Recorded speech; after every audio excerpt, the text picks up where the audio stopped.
Hey, I'm Eva. It's Kyley. Welcome back to Hello Universe. Oh, I like Yeah, that did you sound get that? effect. Yeah, trying to Yeah, make that it was good. a little jazzy. Yeah, I Ah, like that a lot. hello, friend. How are you? It's How so are good to you? see you. I know. It's very excellent to see you. Yeah, Very excellent. we're excited to So dive in. Yeah. I know Um, there's a lot. yeah. Do you want to do some quick business before we get into Sure. yeah. All right. Yeah. What Yeah. would you like to share with our gorgeous audience this week? Okay. Uh, two quick things. One is, well, they're both kind of the same. This monstrous magic circle thing I've been talking about lately on the show. Uh, the retreat, we have officially one spot left. Oh, Which has been also, just like as an aside, it's been the most fun experience because we literally put this whole retreat together because we wanted to hang out in person. Like, full mhm. transparency, everybody. Liz was flying in from Alaska and we were like, whoa, we might as well invite other people to hang out with us. Totally get it. And it's been such a delicious experience of like practicing not doing, right? Mm. Like practicing not like getting caught up in the whole efforting thing. I mean, I think I've just I've just said the retreat is happening when it feels relevant, and I haven't when I haven't wanted to. And yeah, it just is filling up with great ease, which has been a really, really, really delicious experience, and like very much kind of reinforcing the whole theme of the magic itself. So I Mhm. always love that. Anyways, we have one spot left. So if you want it, you should message me right away. Oh my God, Um, the coveted last the spot. coveted final spot. And there's only 6 people at this retreat. So Yeah. like it's very cozy and intimate. Um, and if you don't aren't lucky enough to get that final spot, we are Liz and I are also doing a monthly magic circle. So March is March 13th, which is a Sunday at 7 p.m. Eastern time. And those tickets are only $25. And we'll fuck you up. We basically give you like a little mushroom trip. Yeah. So who doesn't want that? And who doesn't exactly without a hangover? Who doesn't want to Yeah. pay $25 Yeah. to No get your mind blown? hangovers, No hangover the next day. no But actual drugs. yeah, yeah. I had Sounds dinner with my friend last night and we were going to have afterwards. And she was like, we didn't, neither of us had a drink. She was like, I feel a little high. I was like, oh, that's because I'm the mushrooms. I got us both high. you're the magic. You just go around spreading this trippiness to all, which I Yeah. love. Yeah. Yeah. So if you would like to experience some psychedelic trippiness, come to Magic Circle. You can buy tickets on my website or just DM me or come to our retreat. Be our final guest, our Yeah. final monster.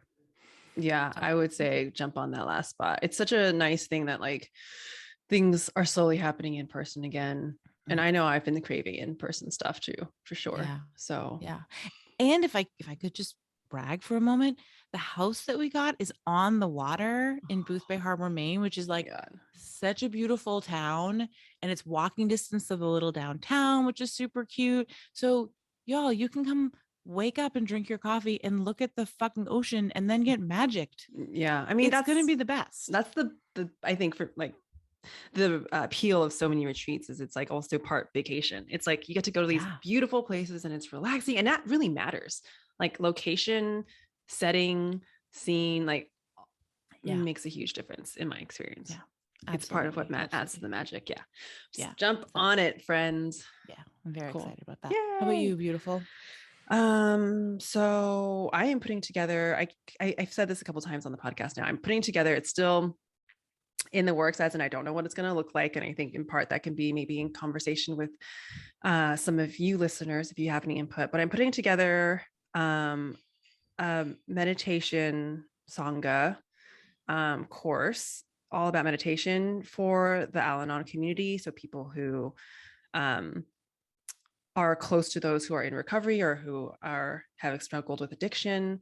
So interweaving, I think, the lessons that are really helpful for people in Al-Anon to learn with the practice of meditation.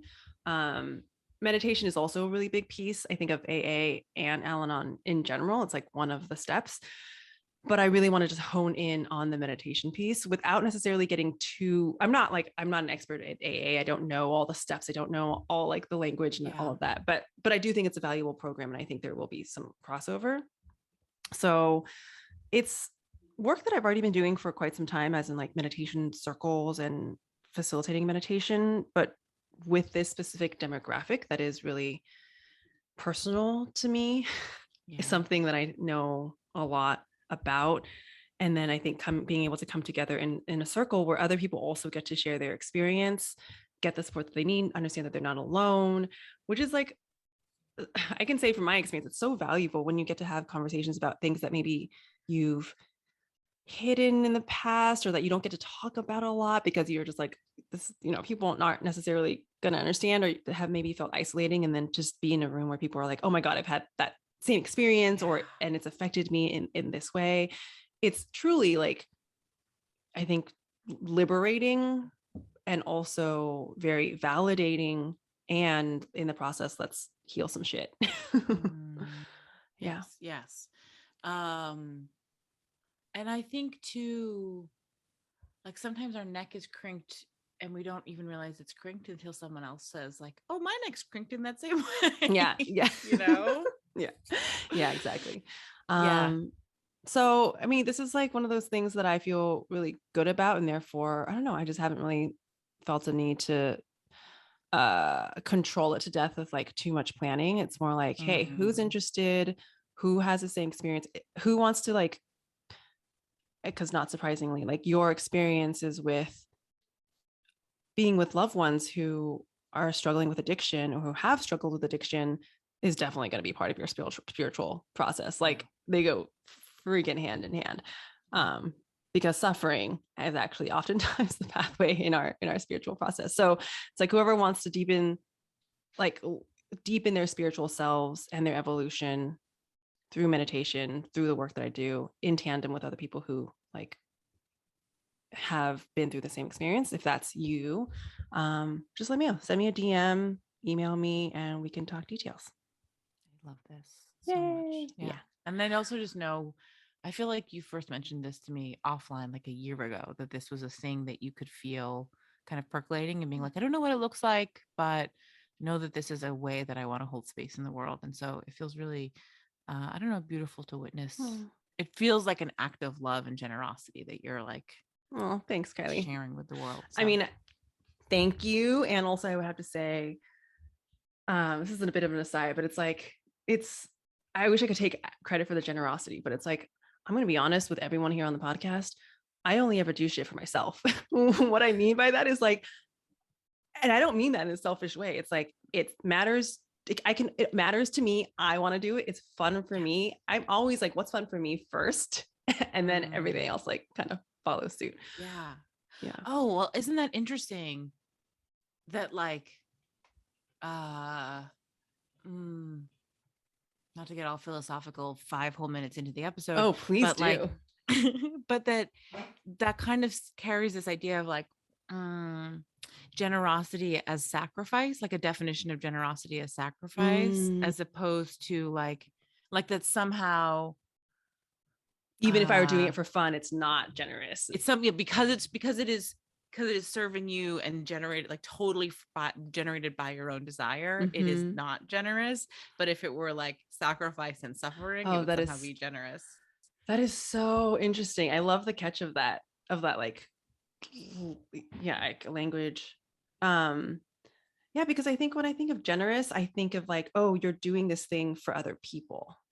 And it's like, I think you're giving of yourself. And I don't feel like maybe it's a giving of myself, but it's also like all I think about is like the gain. And I don't mean gain as in like, I just mean like there's so much, it is a gain of joy, a gain of like fun, a gain of interest, a gain of satisfaction. Yeah. I think in that moment, the way I was using generous really felt more akin to like generative, like I can feel that like that it is a gift to whoever Mhm. will be part of this. And it will be, and like nourishing is like also the other word that I'm thinking of, right? It's like this will be a nourishing experience. And so it's generous because it will be, I don't know, like you bake a delicious loaf of bread and then you get to Mhm. eat it. It feels like That's and both the really baker and and like the guest all get to eat the Mhm. delicious bread.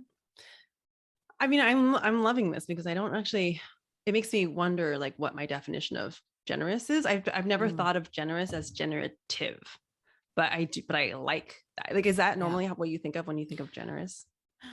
I've never thought Hmm. about it that way, but I like it. Yeah. Yeah. I think increasingly, because I'm really trying to untangle all the ways in which sacrifice as required or sacrifice as beneficial or sacrifice as somehow integral to love. I'm really trying intentionally to untangle them. Mhm. So I think my definition of generous is shifting.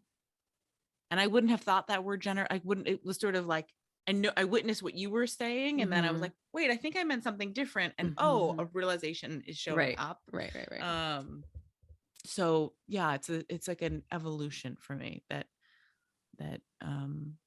generous, yeah, Yeah. No. nourishing. Yeah. Yeah. I love Yeah. that. Um.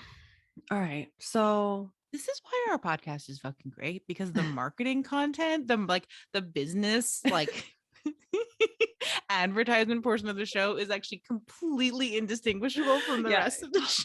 totally, exactly. Yeah, exactly. I mean, I think last time we did a whole, like our first 30 minutes was us just talking about things that we wanted to share and that we were offering, but it was all, but it, I don't know, to me, I was like, but we were really just talking about like what's alive in our lives and what's like Yeah. what we feel passionate about and how it's like unfolding and stuff like that. Yeah. Yeah. Yes. Agreed. Uh all right. We had a little bit of a list of different places to go at the top of the show. Where do you want to go first? Well, let's see, just for our audience, I'm going to loop you in. We were thinking about talking about Ukraine, what is going on in the world right now. And I was potentially going to fold that into stuff with Taiwan and my own family and why it feels so personal to me. Um, we might also talk about just like the world of coaching slash healing slash whatever you want to call it, even. Yeah. Which And in I might talk itself about is how like joy is death.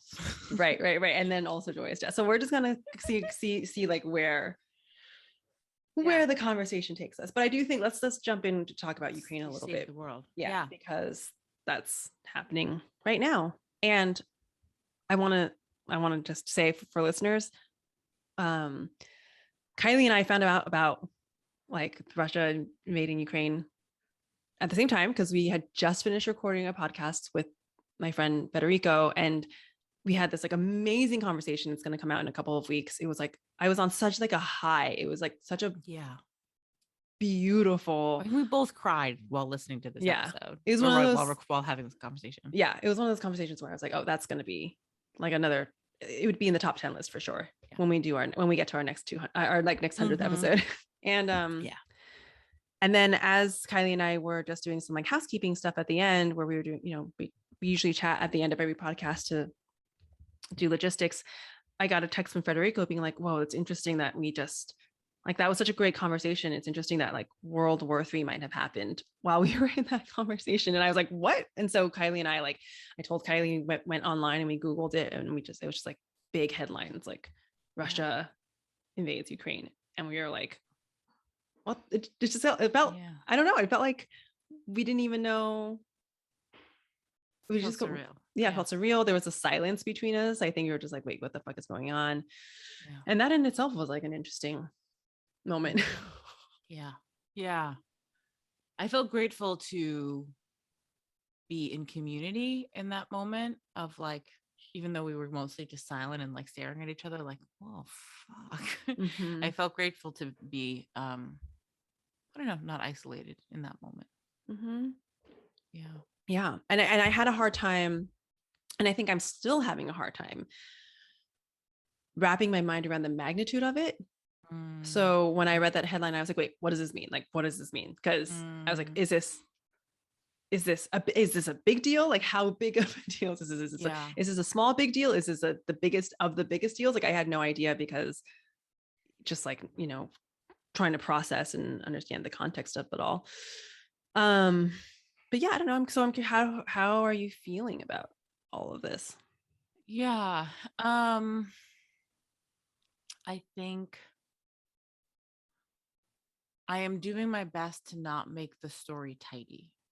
That feels like the commitment that I am trying to make in this moment, is like, this shit's fucked up, right? And a friend of mine made a really good point that was like, you know, shit is in fact always fucked up. And like, there are terrible things happening. Like, this is new and also the same. And I think, and I don't think that's wrong. And so I feel like I'm trying to allow for it to be a messy, incongruent, fucked up story without making meaning out of it, or without like trying to make it safe, or, and I don't know entirely, I don't know that I'm being successful at that, but it feels like the kind of witnessing I can do in this moment. Does that make sense, what I'm trying to say? Yeah, I mean, and it's interesting that you say that, because I completely understand what you mean. And I think the paradox is, like, that's what we do on the podcast sometimes, for better or worse. It's like, I think just by having a conversation oftentimes is, I walk away with a sense of things being tidier. And even if that means the tidiness comes from an acceptance of things being messy. Does that make sense? Like, I'm like, so shit's fucked up, and like, can we just like hold this and like be with it, and not need to like try and completely understand it? But that in itself is an understanding. And I guess what I'm saying is, I don't know if that's a bad thing. I guess I would think of that as an allowing. If we're like in a nuance around language, I would think of what you're describing as like an allowing. Yeah. Whereas my connotation with tidiness is like control, right? Is like, oh, I'm going to like put a box around this story and make it mean something that is like safe. And because it's safe and I can understand it, then it can't hurt me and I can control it. And I feel like, can you give me an example of like what that means? Because to me, like, allowing does that. And I think that's like a really beautiful thing. Like, allowing means that I'm no longer resisting. And when I'm no longer resisting, I actually feel safer, because I'm like, this is the only place I can come to land. Like, because this is it. This is like, yes. Okay. And so I think an example, because an example is probably helpful. I think there's a part of me that wants to tell a story about what's happening and what's going to happen and what the consequences will be and who and what the outcome will be and how that will make meaning in the world. And all of that feels like packaging up what is actually just human suffering, and that we have created a fucking seismic amount of human suffering. And like, to me, that's the,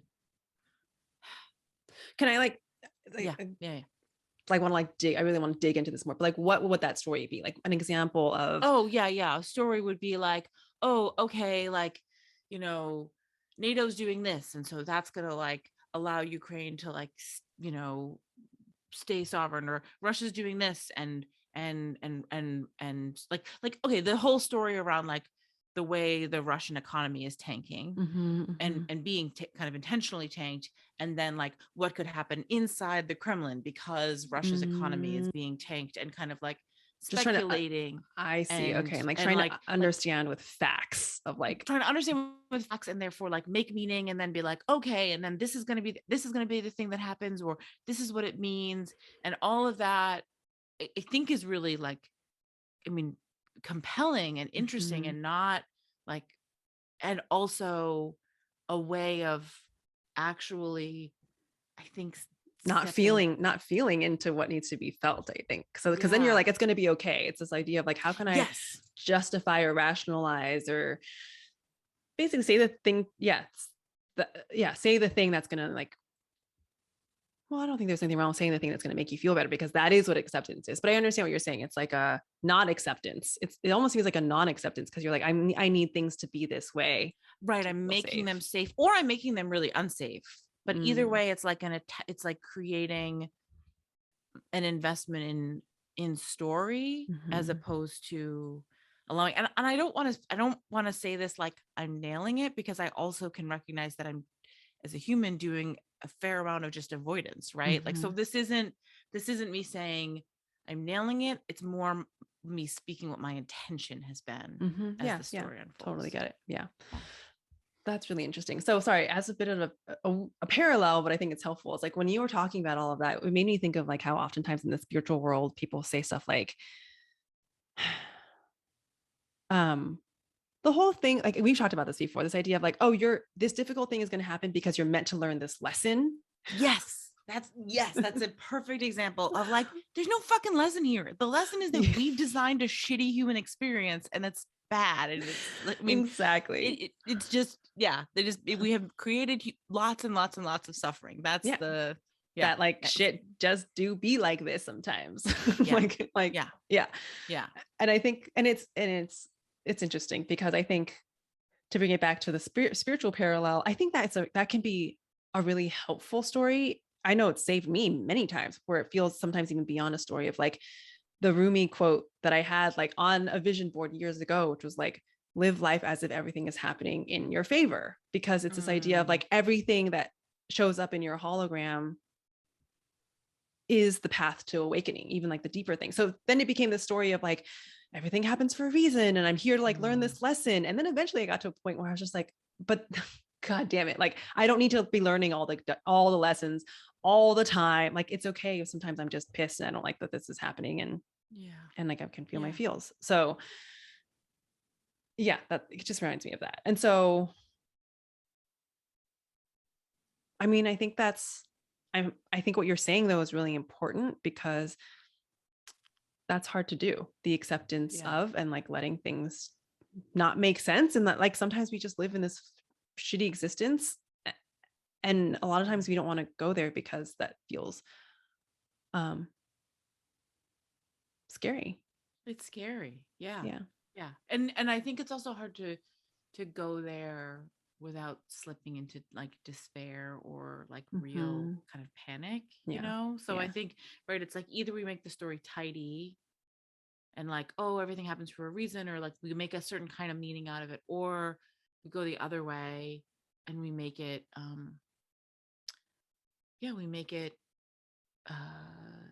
full of despair and hopelessness, right? And we become cynical, tidiness, and because it's a kind of like, well, that's a protective, that's like a protective thing. It's like, okay, well, let me just like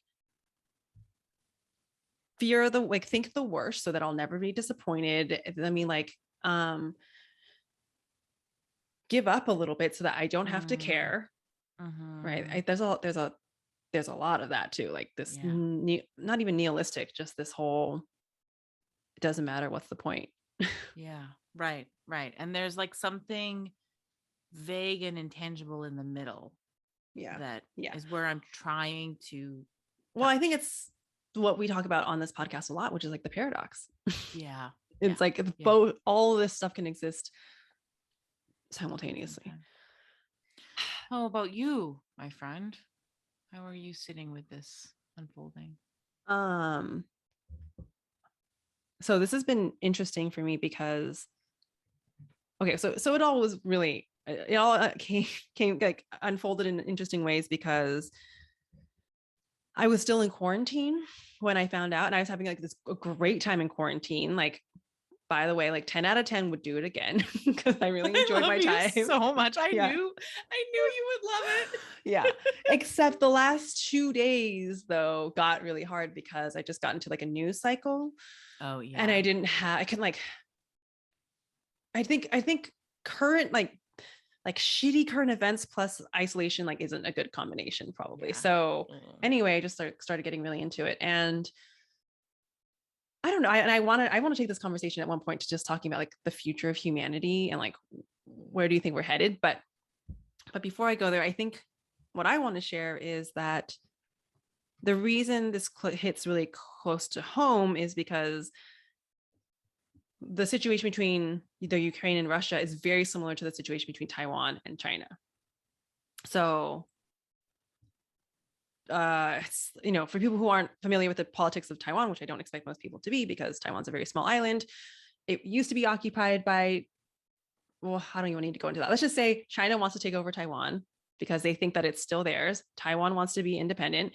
We have this democratic system. I mean, it has been running as an independent country for the past, well, I don't know, let's say like, actually not kind of recently, I would even say like 70s maybe.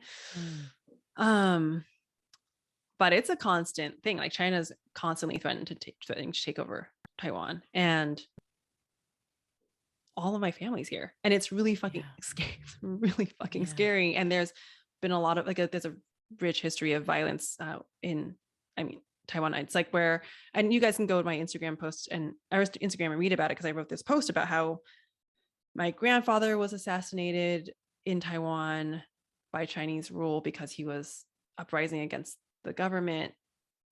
And I mean, there's just like so much that goes into this.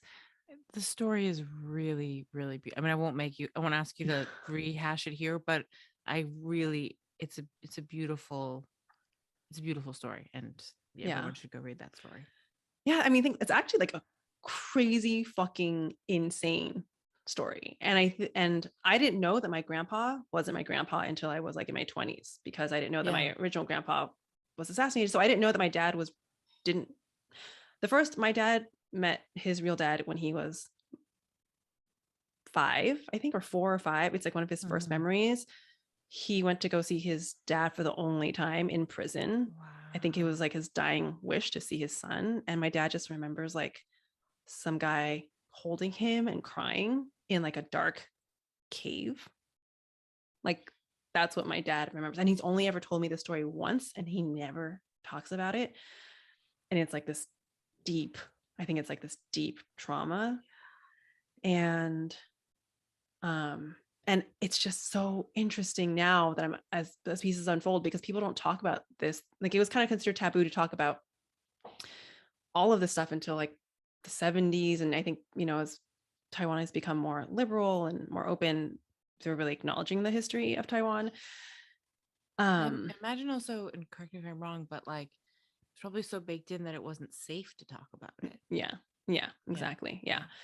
And so for a long time, I was like, why don't you guys ever tell me this stuff? Like, this is like so important. This is like, I want to know where I'm from. I want to know like, and I just chalked it up to like, honestly, like no offense to my family, but this idea of like, stereotypically, there's this idea of Asian men being like stoic and not being vulnerable and needing to be manly and not sharing their feelings ever. Mm-hmm. And I realized it was just that I think it was really hard for them to talk about, like really overwhelming. And the point that I want to make though is that my dad, God bless him, I love him to death. He's like me, possibly. I just love him to death. We're very, very close. Yeah. But so much unresolved trauma there that I have seen as a result then has affected his marriage, that has then a trickle down into me and my brother, which then I imagine I can also see how that's going to like trickle down into like my nephews. It's just crazy to see the direct link of generational trauma and like how that really does get so clearly passed down. And that when we don't resolve the hurt that's within us, it doesn't go away. Like it manifests into the people's lives who we're closest to.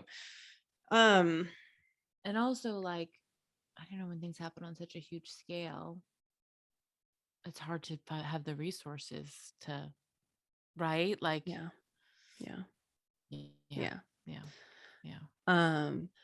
so anyway, as the Russia is invading the Ukraine, a lot of people have been like, oh shit, does this mean that like this is going to embolden China to be able to do the same to Taiwan?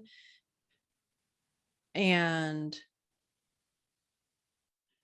it's just, I don't know, it's just terrifying to think about like my entire family here and like the violence that could ensue. And like, I have no idea like how it would go down. So anyway, the point, all this is to say is like, this feels very personal and close to home. Yeah. And so I feel it more. And I feel two ways about that. I'm really happy that I feel it more because there's so much stuff that happens in the world that feels so far away from me. And I look at it and I'm like, oh my God, that's fucked up. But I don't like feel it. Do you know what I mean? Yes, I do. And Absolutely. it feels almost like disassociation a little bit, but not intentional. It's just like, oh my God, that's so, I mean, you get it. I think all of the listeners here get it. Like there's shit, fucked up shit happening in the world all the time. I mean, I think it's a literal survival tactic, right? It's like, how do you, I'm sure there is a way, but it is not available to me to be like completely in witnessing to the collective tragedy that's happening in the world and like function. Totally. So yeah. And yeah, and I think it's necessary. You can't like, if we all walked around really experiencing firsthand all the trauma that was happening in every part of the world, we would lose our minds and we would become infinitely depressed. I mean, I imagine there is a, like, for lack of a better term, like state of enlightenment in which you can allow and witness, but I'm sure as shit not. right. Totally. Yeah. And so in a weird way, I felt like guilty in the past. Like I feel, it makes me feel guilty and also grateful. I'm like, I'm grateful I can feel this because it feels more personal to me. It also makes me feel a little bit, I don't know if guilt's the right word, but a sense of like, I guess I do feel a bit bad. I don't know if that's the right word, but something negative about the idea of like, but this is happening all the time. And also I don't feel it, but understandably so because of the reasons that we just expressed. And I don't know, I think there's something valuable about like, it's okay. I mean, it's not, I don't want to say it's, if we don't feel all of the suffering in the world, that's fine. But can we feel the suffering that's close to us?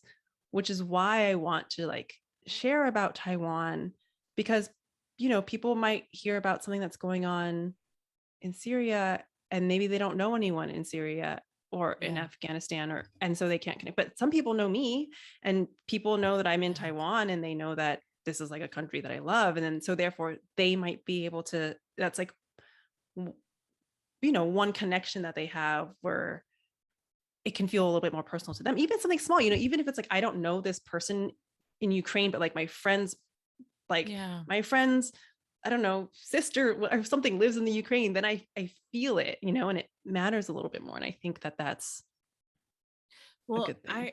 I had, I don't disagree with you. And actually that was my felt experience. So, we were together when the news broke and, or when we received the news, and I was like kind of in this weird daze, like, like we talked about. And trying to hold this middle space that I was referring to, and with some amount of success. I don't know, anyways. And then I was at the gym and my gym, mostly in a way that I hate, always has the news on and all of the all the exercise equipment faces, like there's beautiful windows, but everything's facing the TVs and not the windows. And so like, this is just I wasn't like I don't want to watch about Ukraine. It's like, I just don't like watching the news while I'm fucking running, that's not fun for me. And yet that's what was on. And so of course I was watching it.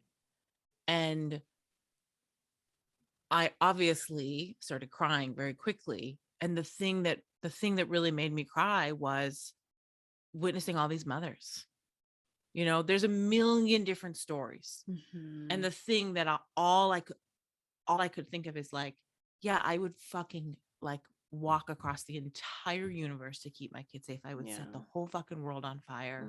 Like witnessing these mothers, like holding their children, and their children with their like one stuffed animal that they are bringing with them. Like, I just was like sobbing, but my tears were just like fucking rage, right? It was like, it was the anger of, and like my intention as I was running and as I was crying was like, if in any way this anger, because I don't think anger is an inherently destructive thing, if any of this anger, which is just this surge of like loving protection, can be like of service, like I am sending it across the world,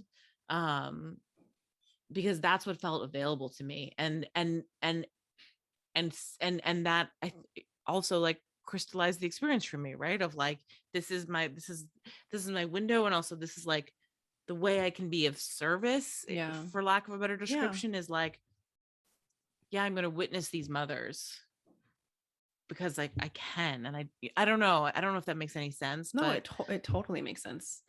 And I have been thinking about how like, and then I've been just thinking about anger, and like, I'm angry. It's bullshit. And I'm not trying to like all there's people doing these really beautiful like Reiki circles and sending love and healing. And even in one of my classes, we did like this was my program, Alchemy. And we were talking about, we did like we do talking, and then we do magic. And at the end of the magic, one of my students was like, can we set an intention for peace? And I tuned in, and I was like, that's not actually available for me, but I can intend rage, and that rage I can intend to be like, of service. And that was like generative. Yes. And that is what that's what I could offer and hold forward. And I don't know. So that's, I don't know. I don't have a tidy way to end that. Well, I'm really curious. So when you were on the treadmill crying, because you felt, it's like that, and then there was a moment of like a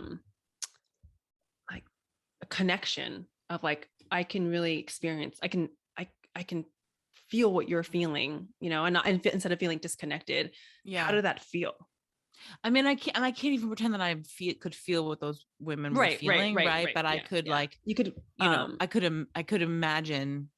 I don't know. Where you can empathize / feel that deep compassion. Their story felt real to me in a way, right? How did that feel? I think very similar to what you were saying about like, you feel your love of Taiwan makes the Ukraine story feel real. I like feel closer. I think I felt that same like gratitude to have a way of experiencing closeness to this very real suffering. Yeah. Okay. So I think that's the point that I want to get to, that I think is so important, is so when I was in quarantine, like feel like all up in the news, I mean, like, okay, I need to like get the fuck out of here. Like just spiraling quickly. What happened was, and I was like, I could feel myself being like, I don't want to feel this way. Like, it's too much. It's starting to feel like too much. And that's what happens all the time. It's not, I know, not just for me, but I think a huge majority of people is like, they're like, I can't get involved because I feel too sensitive, and it feels like too much, and it's overwhelming. And I'm such an empath that if I go in there, I'll drown. Yeah, exactly. Yeah. And so that's what I was doing that. So I spent the whole like rest of one of my days just like resisting and trying to just do like self-care and taking a bath. And then, but still feeling like really, really sad and like overwhelmed, I would actually say. And then the next morning, thankfully, I don't know, I'm not always able to do this, but maybe because I was in quarantine, I was like, you know what, I'm just going to go in. I'm like I'm going to meditate the way that I normally do and just kind of see what comes up. And in my meditation, I like went into the sadness. I went into the fear. I went into the rage. I went into like the worry and like even like the hysteria of being like, oh my God, like what if this is like the future of Taiwan? And I just started crying. And I felt so connected with the suffering in a way that didn't make me feel like I was drowning. Yes. Yeah. And Yes. I think this is one of the perfect examples of like what we talk about, all the time is resistance is what makes something is keep something alive. But then I went into it and I And was, also, yeah, I mean, I sat with what is, it's like, or as you'd call, like, be with the monster that we're so afraid of like being with. And I was like, whoa, I'm crying because I feel so much love, because in this moment I know that I'm not disconnected. And we always have this idea of like, oh, we're all one, we're all connected, but we don't often really feel that way, yeah, right. because it can become like an intellectual idea rather than a felt experience. And I was like, oh, I am fucking sad because I know that we are connected, that we are human beings. And I couldn't have touched into that if I didn't. And the irony is, yeah, I let it in. This is like the stuff that I do with my clients all the time. It's like, let's be with it. And something much more beautiful came out on the other side of that. Yeah. Yeah, I really love that. And thank you, because you're also giving me words for what I experienced, which was, yeah, I felt and I don't want to say this to be crass of like, oh, I felt connected and I, like, but um as if I guess what I'm trying to say is mm, like I don't want to make this for me. You know what I mean? Um and also like I am the lens through which I see all of these things. So Yeah. unfortunately, Well, and so yeah, go ahead. I don't know if that's necessarily a bad thing. Like, it's not about you, but it can be Right. for you, because I think if it's for you, then you can actually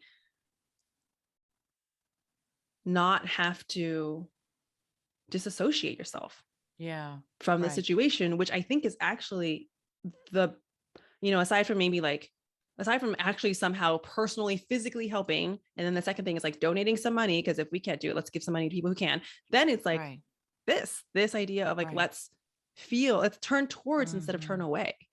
Right. Right.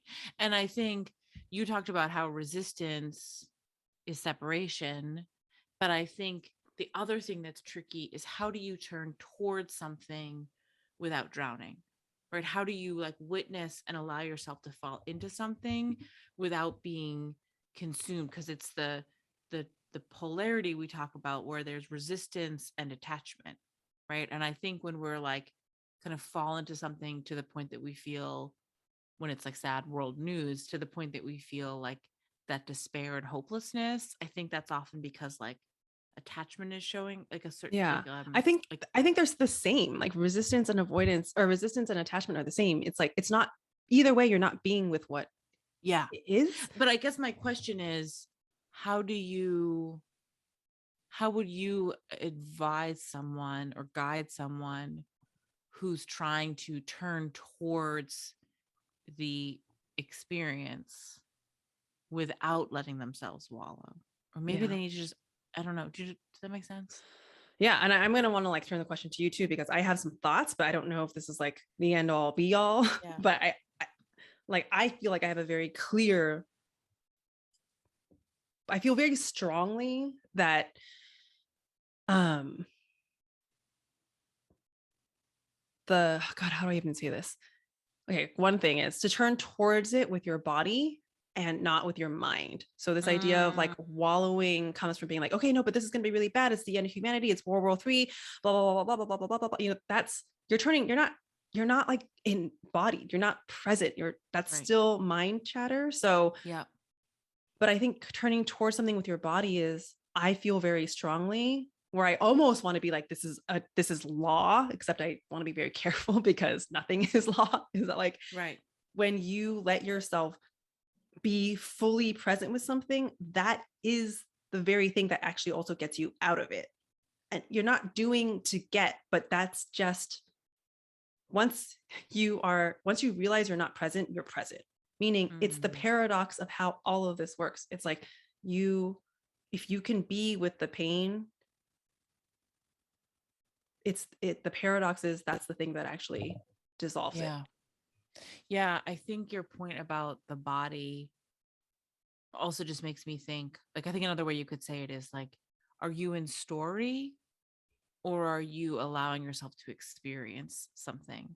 And Mhm. sometimes one will turn into the other, right? So like when I was running on the treadmill, I was having an experience, and I totally could have let that experience turn into a story of like, Mhm. this is what Mm. I should do and this is what's wrong, and like that was available to me. Or of course I could have like none of the whole thing. And the Mm. truth is I probably am bouncing between all three, Mhm. if I'm Mhm. honest, Mhm. right? Yeah. um but I think, yeah, I think one way, to hold gently the thinking and Yeah. allow the body and the sensing and the like felt experience Mhm. to rise up. Yeah, that Yeah. feels like a that feels right. Yeah. Yeah. Which also I think is why, like, it's not surprising me that I was personally, like, I was running while I did it. Or like, I think, did you talk about taking a bath? Like, Yeah, when I was trying to like, do like some self-care. oh, that was your self care. Yeah. Okay. Yeah. Like, it wasn't lost on me that I could finally access a felt experience when I was literally in my body. Mhm. Like, Mhm. part of it, I was like, oh, the news is on. But actually, I think the bigger part was Yeah. that Yeah. I was in because if like I was at a coffee shop and that news was playing, I wouldn't have had that experience. But Yeah. I was Yeah. already had dropped Mhm. into the body because, Yeah. you know, I had to do my very slow jog. Yeah. Yeah. Well, Mm, anyway, I mean, I share all of this because I think this is like such important stuff to consider in these times in which, okay, and this is where the story comes in, and this is where my like, what's the word? Like hysterical end of the world persona can come in, but I'm like, it's mhm. important stories for this time because just shit is just crazy. Like I thought we were just coming to the end of a pandemic, and then now there's this like, but it's always been crazy. But I don't know. It feels like things are. I saw a meme where it's something like nothing will surprise me now. Where I don't know. I can't describe the meme, but it's like, oh, you Yeah. at this point, like whatever aliens can come down, and I'd be like, okay, yeah, that makes sense. Yeah. That tracks. That Yeah, tracks. exactly. Yeah. And Yeah. so I this was a learning experience for me, and I'm continuously learning this because this, and I will continue to learn it. It's like, oh, when I turn towards something instead of away, it makes me feel so much better. Yeah. And so Yeah. shit in the world continues to get crazy as it may. Um, I think it's going to ask us, hopefully, maybe that's what part of this is all about. And I don't want to turn this is me creating story and trying to make things tidy, but Yeah. like maybe it's about, can we continue to turn towards rather than away? I mean, I think that's like I feel like that's that feels like that's the individual and collective invitation, Yeah. you know? Yeah. And Yeah. it's hard because we could go either way, because as more stuff happens, it would be very understandable. It's like that more people turn away because it becomes too much. Yeah. Yeah. Um, yeah. Hmm. And also, mm,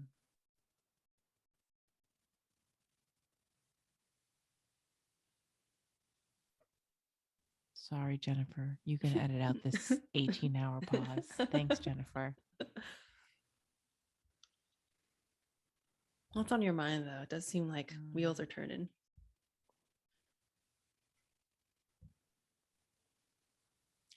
I don't know. It's like I have this felt sense that doesn't have words attached to it, Mm-hmm. Yeah. So I think Yeah. that's why I'm taking this long pause, because I'm wanting to put words to something that doesn't have language, Mm-hmm.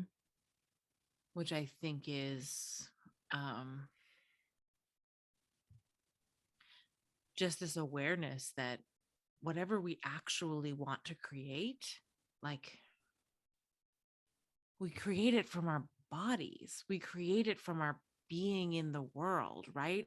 And we look at the world and we see that it's fucked up and we want to change it, and we think of problems and we make ourselves busy and we, like, you know try to take action, and I don't want to make any of that wrong. And it doesn't fucking matter. And I realize that I feel a certain kind of way saying that, but like whatever is going to change, it literally has to be a change that exists within us. If it doesn't, like, if it doesn't exist within us, this like witnessing, this being, uh then it's performative, right? Mhm. If we are even something like donating money, if it's come like if just purely from the space of like being creators of this experience, right? Like if we are donating money from this attachment to should and Mhm. like if you're trying to perform being good, right? If you're like seeing that the world feels broken and you want to tell yourself a story that you're a good person in the world, and so you donate money because you're trying to be good and you're trying to shore up the story of your own goodness.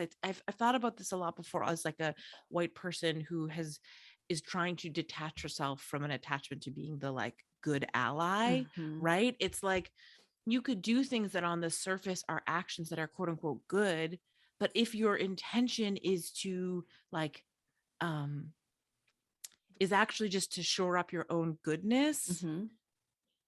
Or to cover up your badness because you feel guilty and the or to consciousness cover behind up the, your yeah. badness, right? Mhm. Exactly, which you're like, It's you the know, two same sides of thing. the Yeah. same coin. Then like you're actually recreating the energy of separation and bad, like so even though Perpetuating the problem. Yeah. you're, yeah, and I realize that that sounds fucked up because all at the same time, like people need help and we want to contribute in positive ways. Yeah. And I mean, I don't know if I think that sounds fucked up. I think what you're, I mean, I agree with what you're saying. Like, I think yeah, like this like is it.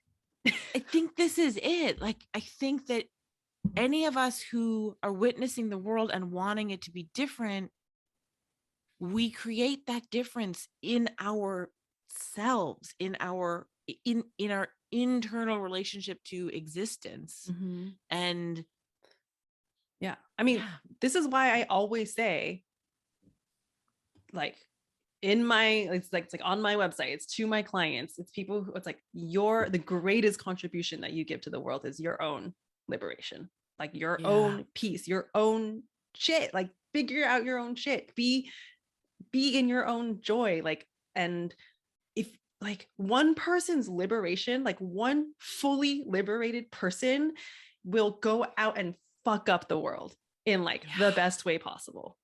Do you know what I yeah, mean? And that's, yeah, it does like, and at the same time, it's also a collaborative experience. Like you can't do it, like you're, no one can do your work for you and you can't do it alone. Like you're not meant to do it alone.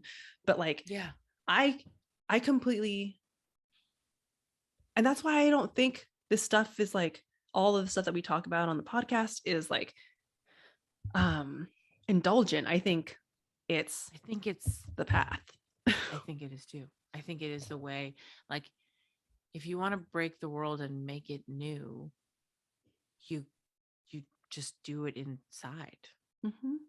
Yeah. because then you show up, then then your actions are unhooked, right? So then you can give money and it's not attached to anything. It's Mm-hmm. just it is purely a generative act, Mm-hmm. right? As Yeah. opposed to an investment in your own egoic story. I mean, I'm when like shit was going down with like just like when like just, well, I'm trying to place a year. Like was it 2020 when like, I don't even know what years, but we were in the middle of the pandemic. Trump was president. All this race shit was going down. Anyway, and I had the Yeah, client it who was, I was think it like, was like June 2020. We okay, had a bunch of, we had conversations on and off the air about this a yeah, lot. Yeah. yeah. Yeah.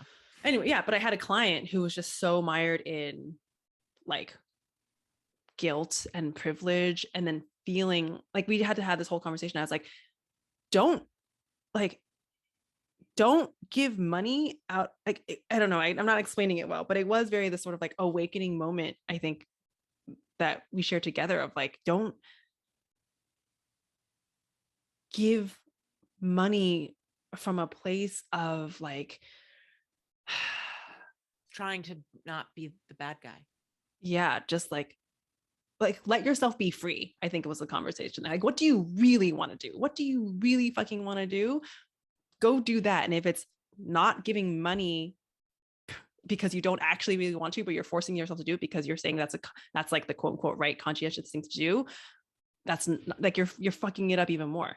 Go be free, and then you will go help other people be free. One of the most, I think, significant experiences I've had as someone who's trying to unlearn her contributions to white supremacy is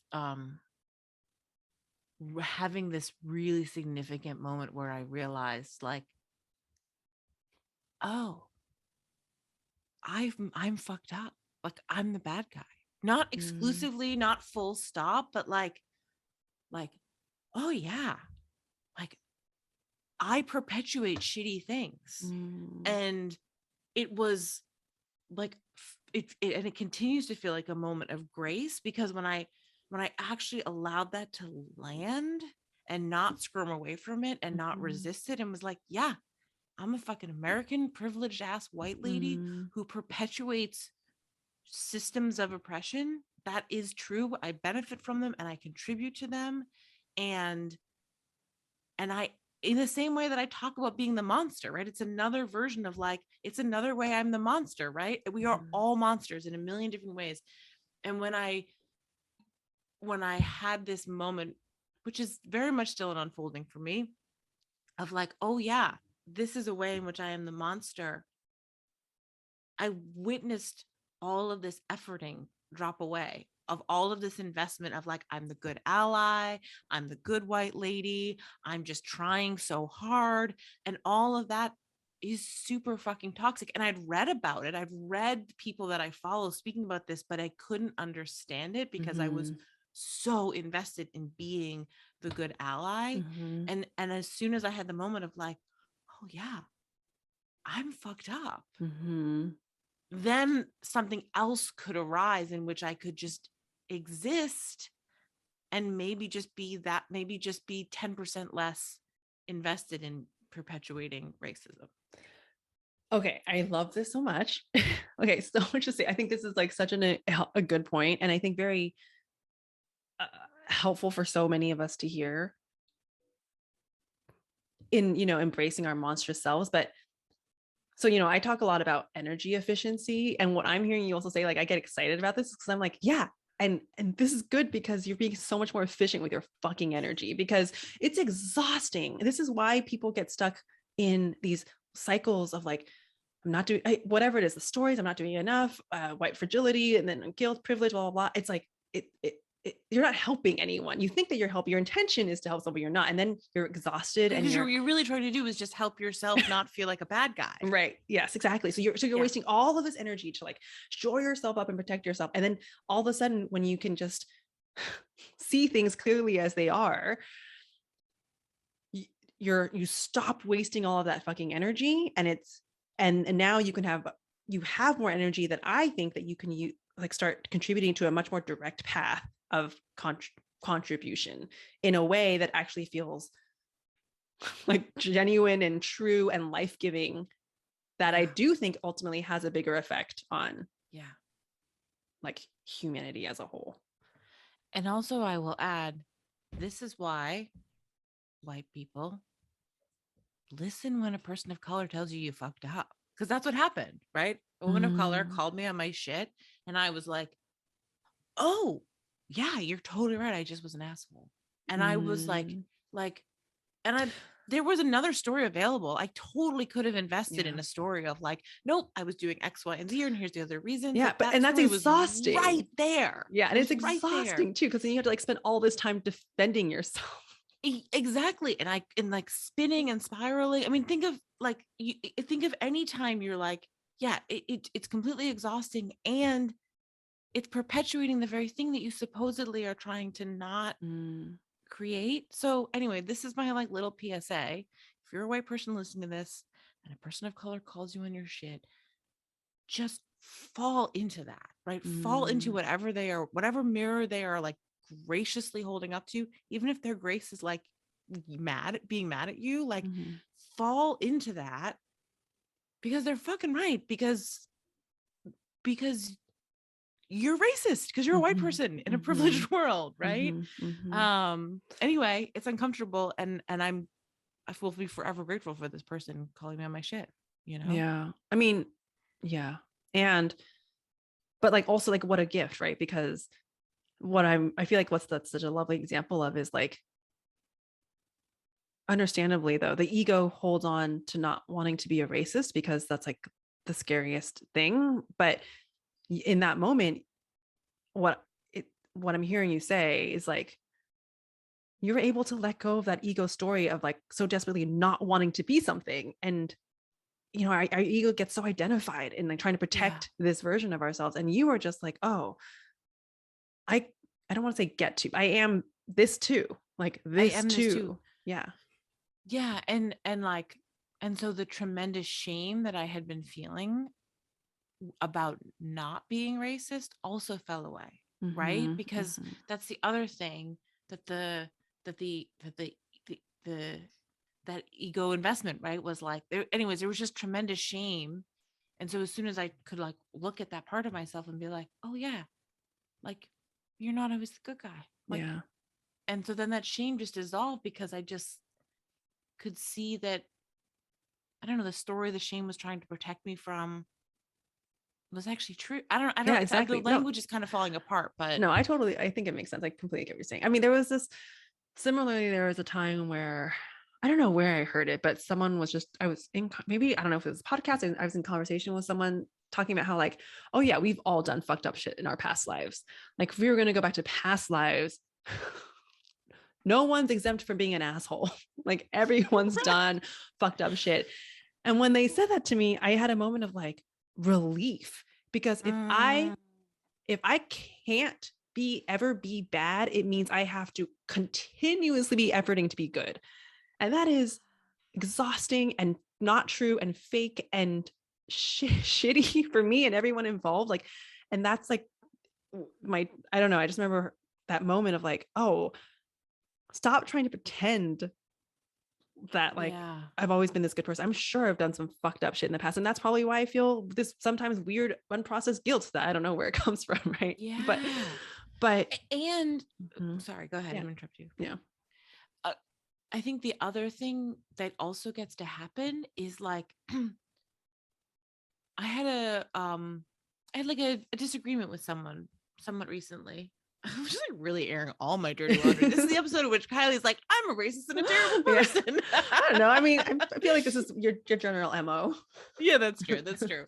Um, so I had a disagreement with someone recently, and what was really beautiful, kind of in the same vein, was that I could sit in this place of like, oh, I can, like, I could be your villain, right? Like, and it wasn't like a very super tense disagreement, Mhm. but I could zoom out enough to say like, oh, I could be like, we could walk away from this exchange and you could see me as the villain and I can be okay with that.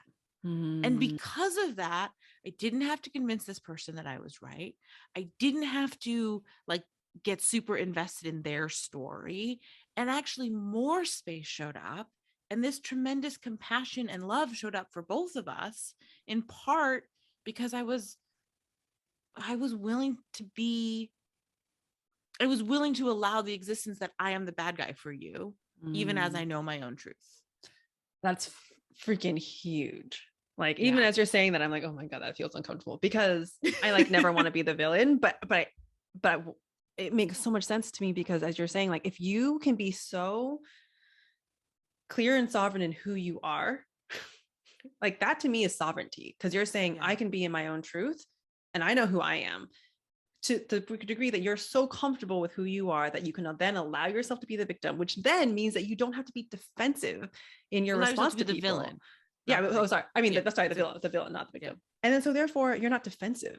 And Yeah. that's like an amazing thing when like that's like you said, something opens up and then you can be completely present with this person because you don't have to waste that energy that I'm talking about defending yourself when you're then not seeing clearly. And then you're just like talking at each other instead of like, yeah, or like with doing the each thing other. where you're like, you know, that thing where you're like running a constant dialogue around the situation when you're Yep. not talking to the person. Yep, That is a yep. clear sign that you're really Yep. invested in, like, in a certain kind of story. Yep. And even though this person and I, who is a genuinely gorgeous person, even though we walked away not agreeing, we also walked away with a tremendous amount of mutual respect and compassion. Mm-hmm.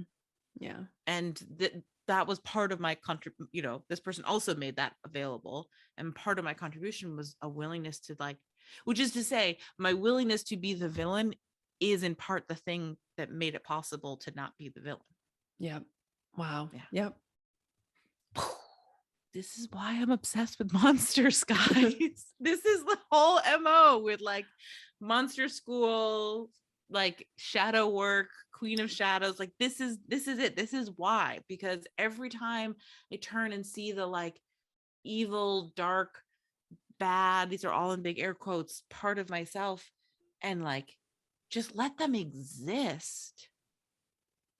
I just don't have to be so fucking exhausted. I mean, that's what liberation is. Yeah. Like, Yeah. you know, I think it's the same conversation as like, no, it's turning towards instead of turning away. Like when Yeah. when you have these big, difficult emotions, it's Yeah. it's unconditional fucking love. Yeah. And when you can practice unconditional love with yourself, then you can practice unconditional love for others. Yeah. And this is like, I don't know, you know, I don't know. It's interesting. Like I might change my mind a year from now because things always change, but like, I'm like, this is the spiritual path. Like, this is what it is to me. Yeah. Yeah. And what I hear you saying is that unconditional love, like the way a or the way to practice unconditional love towards yourself is to like sit with whatever intense or subtle emotion shows up and allow it to exist. Yeah. To be with what is. And when I say be, I mean being, presence, like be with what is. Like that's it. It's the whole fucking game. Yeah. Also, every time you say this is the spiritual path, a part of me thinks of the Mandalorian. This is the way. Oh yeah, this is the way. Yeah. This is the way. This is the way. All right. I mean, yeah. We were going to talk about other things, and then of course we went down one specific path. I think it's amusing when we even try to pick a topic, and then also when Jennifer, our amazing editor, comes along and has to try to write show notes and like figure out what the fuck the topics of our shows are.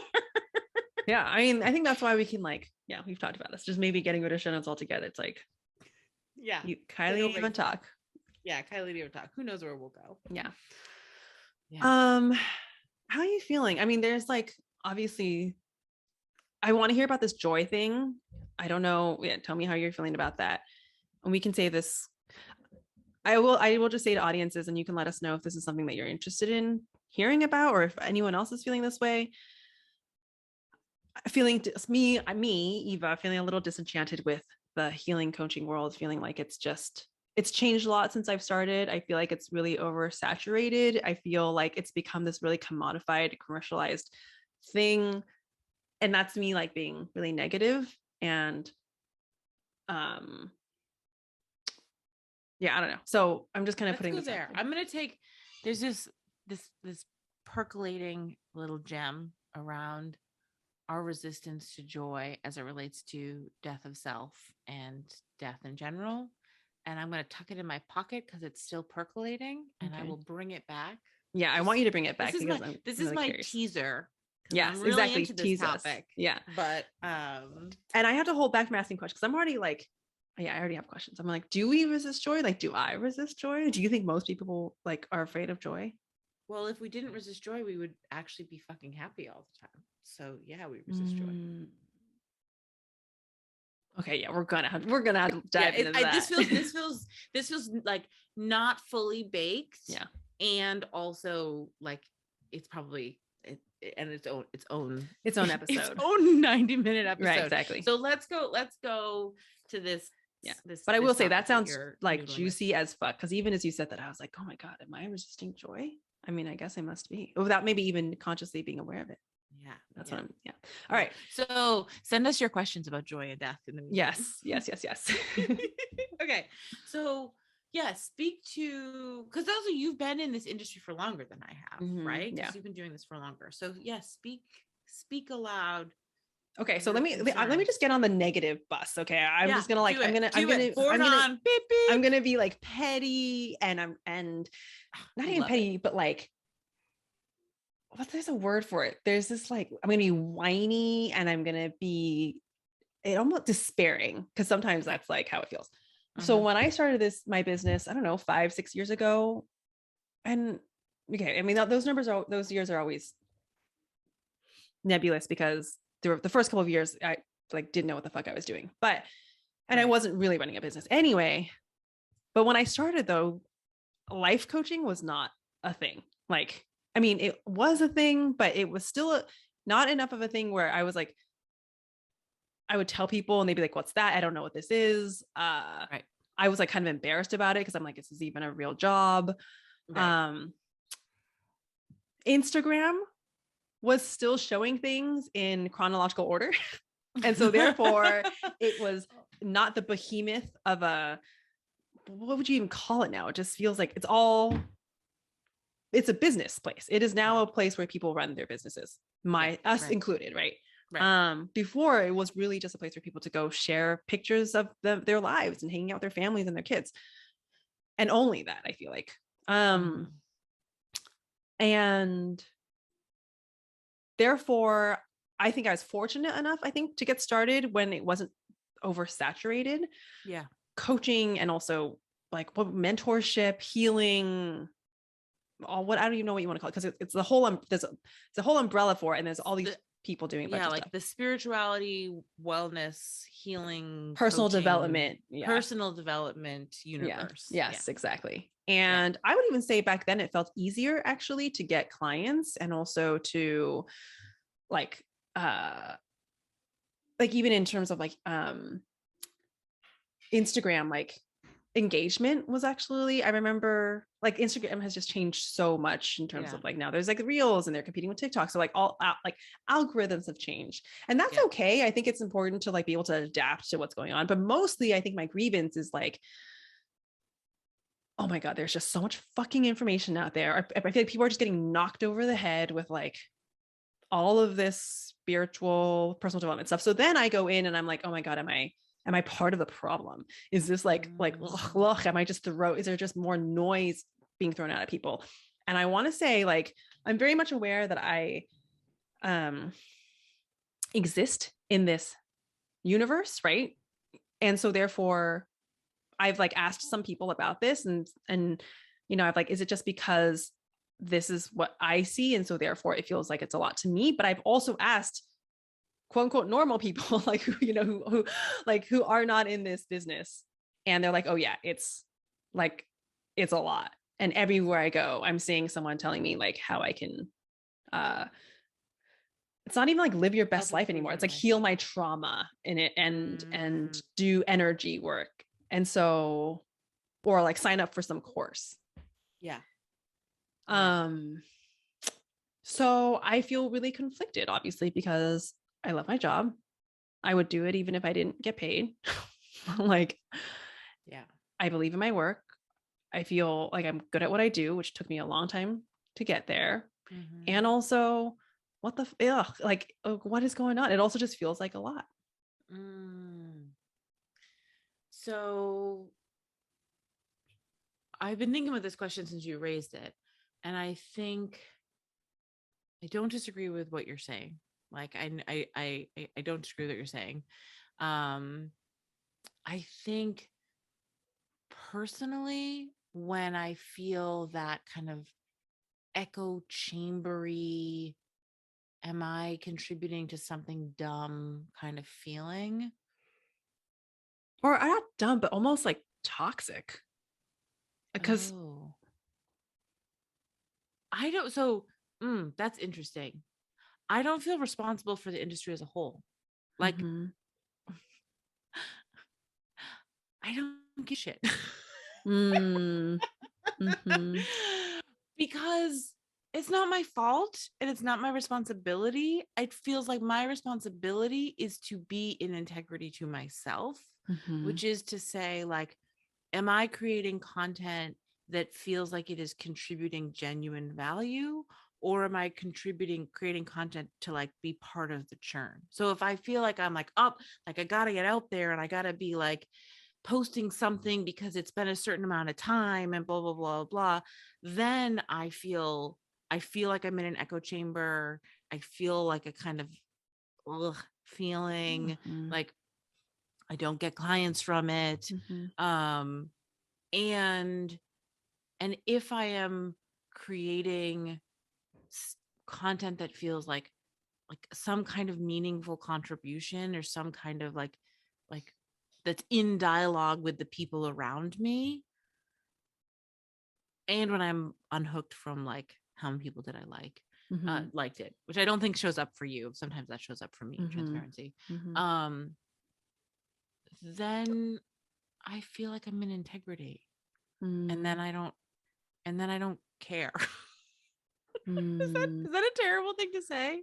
No, it's not a terrible thing to say. I mean, I think it sounds healthy, but for some reason, I don't know why it bothers me. And this Mm. idea of like I don't care doesn't feel like enough for me to be Yeah, yeah, like, yeah, yeah, but I think yeah. I mean what Well, you're saying because is it, like stay in your own lane and just be an authentic person who's living in integrity with yourself, which I think is all exactly it. Like, yes, that's correct. And I think I don't say everyone, but I have giving most people the benefit of the doubt. I think most people are trying to do that. mm, maybe. You I don't don't know. think I don't so? even actually necessarily mean like stay in your own lane, as in like I think I just mean like here's what I say. I can speak for myself. And when I start to feel like everything is an echo chamber of like yeah, when everything starts to feel like an echo chamber to me, it's because I am mimicking the echo chamber voice instead of speaking my voice, which is Mm, not, that's not what you're saying, but like my like parallel experience of like when am I uncomfortable with the kind of noise churn of our industry, it's because I'm either in the should of like I have to keep churning out content, mhm, or I'm not actually speaking like the shit that I want to say. I'm somehow like dumbing it down or mhm, watering it mhm. down Yeah, or being yeah, less yeah, than. yeah. And if I'm bold, which doesn't always have to mean like that I say fuck all the time, Mhm, then it brings me enjoyment. Which is, so I guess I'm offering that only because that's how I get out of my version of what you're talking about. mhm, mhm. So you do feel that though sometimes, like this idea of there is an echo chamber. Yeah, no, I totally think it's an echo chamber. Like I think the echo chamber exists, and Mhm. my question is like, am I in the echo chamber or am I in like the Kyley arena? Yeah. I mean, I think what you're saying is all so helpful. But it's I don't also doesn't feel like it's exactly what Well, I guess I'm mad that there's an your echo concern chamber. is. I'm like, Yeah. what the fuck happened?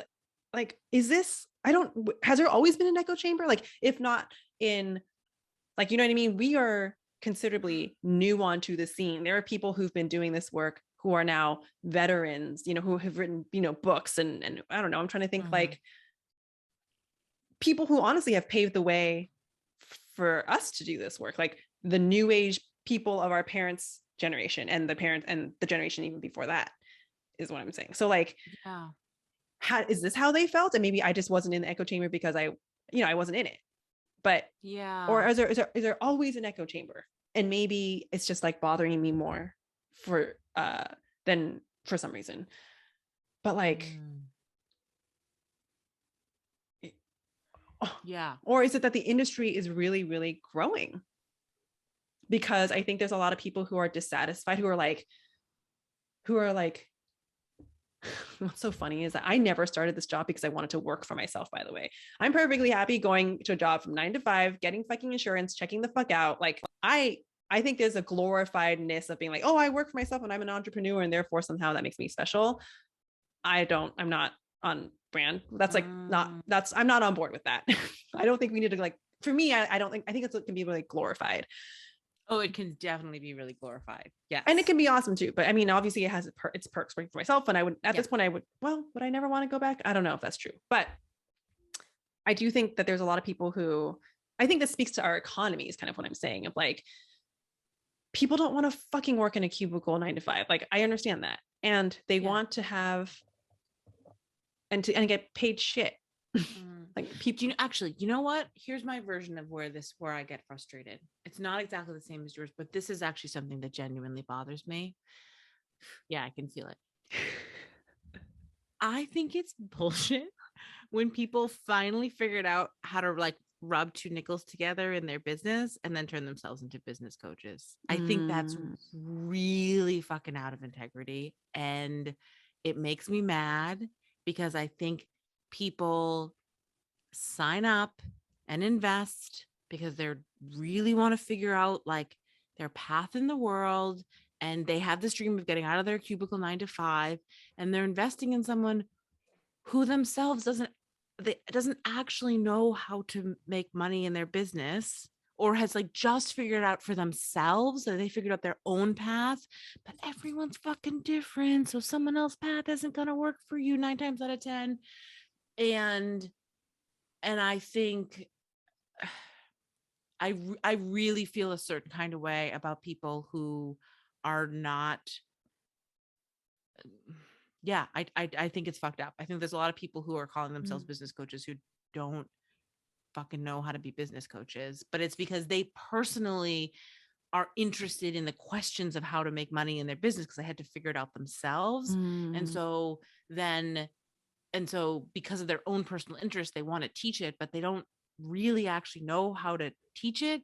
And then they end up parroting, and then they do a lot of echo chambery shit. And so then you're getting like all this like watered down, and then you're disappointed, and then you're struggling, and then you're like, and that's also, and I do think that's toxic, because then you're like just spreading information about like to people who are really trying to figure it out, and who then might end up like looking to you for guidance, and you're not like, and there is a little bit of toxicity there, being like, okay, this is how you do it, and I'm just copying what someone else said. And I think that 9 times out of 10, when someone's doing this, I don't think they're trying to be out of integrity. I think it's coming from a place of like, oh, I figured, like, I love this. I loved the journey of figuring out how to make money. And so I want to like be helpful because this was an interesting journey for me. Like, I don't 9 times out of 10, I don't think it's someone trying to be scammy, but I don't think just because you figured out how to make yourself money, it makes you a good business coach. Those are not the same thing. This is really interesting because I actually have a lot of empathy for. It's interesting to see what bothers each of us, right? Like, because it's so funny because I didn't think of this immediately when you brought up this topic, and I am like, listeners, I don't know if you can tell, but I am like hot and bothered and like squirming in my seat. Yeah, and that makes sense. I don't know. It's interesting to see. The thing that bothers us, I think, I don't know, I guess it speaks to us individually. I guess I'm not sure what it says about me, but I can understand what my thing says about me, but I can understand why this business coach thing bothers you, because this is your like zone of genius. And also it's been like genuinely, worked on and crafted. Right? What do you say? You know what? It's not even necessarily from a place of like, I'm really fucking good at this, and so don't hire a Yahoo. Although truthfully, I'm really fucking good at this, and don't hire a Yahoo. But I think it's more because I feel so like solid in the fact that I'm good at what I do, that I don't feel like I think it's more that I feel like I feel angry because I actually feel like sad, because it's like it's creating. Let me see. Wait, I want to make sure that I'm not misspeaking. Like noise and distortion. Yeah. It this is funny. Actually, I thought I had a clear answer to your question, and I don't Mm, actually even know exactly what. Like, I can't. yeah. Words are falling apart for me. So apparently, there's something for me to unpack here. Yeah. That's what I'm saying. And I'm sure this is what I'm saying. I just think there's something for me to unpack here too, right? Because Yeah. this is exactly why I wanted to come to you, because I was like, you probably have some different perspective where it's not affecting you the same way as it's affecting me. And why is that? But because I will say though, in response to what you're saying about being like, about how this bothers you and it gets on your skin, is I actually have a lot of empathy for people who are doing this, because doing it the way that you've talked about is because, like you said, 9 out of 10, they're not it's not intentional. I think what's happening is people are like really fucking earnest and they're passionate about this and they want to like figure it out. And I don't know what the balance is, because part of me almost wants to say, yeah, don't go out and just copy what other people say and like pretend like you're farther along than you are. Just be real and be genuine. Be like, this is what I'm struggling with. And that I think is much more compelling. But I think that's okay if you don't have it completely figured out, because going back to what we've said a bunch of times, it's like, you also, if you wait till you're perfect, you're never gonna start. And a lot of people can get so stuck in that perfectionism mode of then feeling like they're a fraud and that they're an imposter syndrome, and and then they never start. Whereas one of like something that's always really struck me as really inspirational was Janine Roth. She's this really famous, well-known, she what would you call her? She helps people with eating disorders. Mm-hmm. She started helping people with eating disorders when she was like 200. I don't know, maybe I'm exaggerating, but like very, very overweight. Mm-hmm. And she was holding these circles for women to do these healing. And she was like, who am I to do this? I haven't figured it out yet. And yet, and then she figured it out, right, for herself. And in this very like loving, it wasn't like this Jenny Craig way. It was like, she's here to like really help people move through the trauma of their stuff to, and that's a perfect example of like, you don't have to have it figured it out to start. Yeah. I mean, and I say all that, like, just the other day in Alchemy, which is my money mindset mastermind, is like, yeah, this course is born directly out of like all of my years of being a fuck up and stressed out and anxious about money. And also like, I still don't have money figured out, right? I just have figured some things out that I think are of value. And so, I mean, who knows? Maybe the reason this makes me feel hot and bothered is because I'm trying to protect something about myself, right? Like maybe I'm actually just triggering my own imposter syndrome, right? Yeah. I can own that might be there. But I think I just see a lot of times people like start out as like, you know, healers or psychics or mediums, and then figure out how to like make money in their business, and then very quickly pivot to like launching a business program. And I've seen it happen enough times that I just can't help but feel a little bit like cynical. And again, sorry. Yeah. Well, as you're saying this, I think I kind of understand what you're saying, because I think it needs to, well, I don't know, it's hard to say, but I think it's like, you know how I always talk about it's not how you do it, but the consciousness behind how you do something. I would add, there's almost like a toxicity or like an illness. I don't know what to call it that, but this thing of like not being fully embodied in it. You don't have to be an expert, but you're not fully embodied. Yes.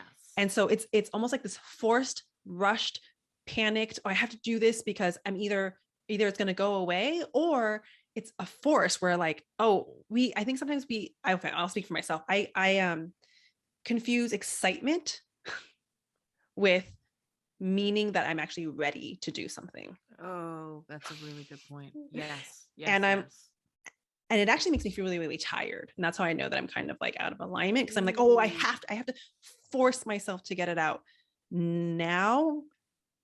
And it's not fully embodied yet. And it hasn't, like, you know how we always talk about things are always percolating, and it's like, it hasn't fully baked yet. And so I think some people are getting things out before they're like fully living it. Yes. Yeah. Yeah. Which is not to say that you have to be perfect and that you have to have it all figured out. And I think it's a tricky dance. I don't have it completely figured out either, you know?